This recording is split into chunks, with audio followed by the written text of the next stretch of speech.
Hi, my name is Elle. I'm a cross-stitch artist and designer here on TikTok, and today I'm going to be answering Zero's question, why did you grid the back? So this question was actually left on a video that I had made of a time-lapse where I was working on my giant tapestry project.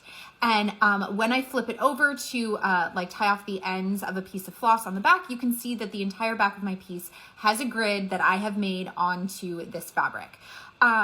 And I'm not going to show you that one in this video, mostly because it's over there and it's hard to film. Instead, I'm going to be showing you the back of a piece that I'm working on that's a smaller piece, so it's easier to show. So this is going to be a Raichu, and so we just started working on this last night during a live. And as you can see on the back, I also have a grid on the back of this one. And the reason that I grid my projects is so that when I am looking at the pattern, on the patterns, oh my gosh, I can't grab this. Okay, on the patterns, every 10 lines or every 10 stitches, there's a darker line that goes down the pattern. So I duplicate that grid onto my pieces so that I can make sure that I'm stitching in the right place. Because this is counted cross stitch and not printed cross stitch, where it's printed directly on the fabric and you're just stitching over it, you really do have to make sure that you're double checking your counting and that you don't get off. And if you do miscount and start making mistakes, you want to catch that as soon as possible so that you don't have to undo a whole bunch of work. So one of the things that I do is I put grids on the back of my pieces, and this helps me make sure that I'm stitching my stitches in the correct place.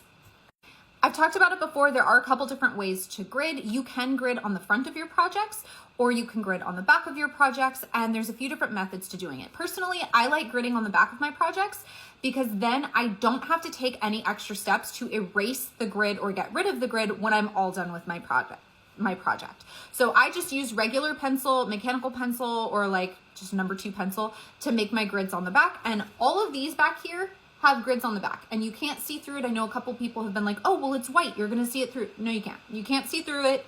I've never had an issue with that. I think the only time you would have an issue is if your piece is being backlit in some way. So like, let's see, like if I hold it up there with the light behind it, you can kind of see the lines coming through, but like if you're not backlighting your piece, you're not gonna see the grid.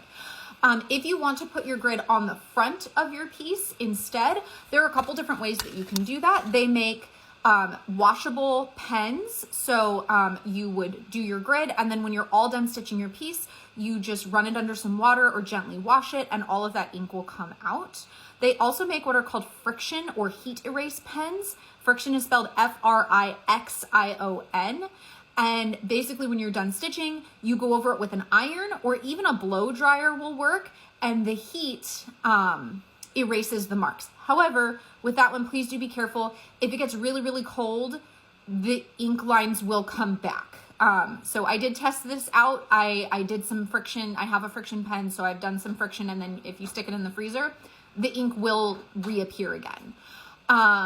Some other methods for making grids are basting. So you can take pieces of thread and just sort of weave them through your piece every 10 lines, going both directions to make your own grid. And then when you're done, you pull those basted stitches out.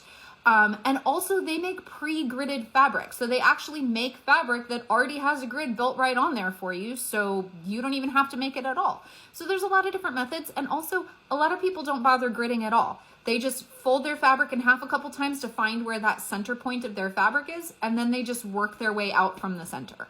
So there's lots of different options. Different things work for different people. This is just what works for me. I hope that helps. And as always, happy stitching.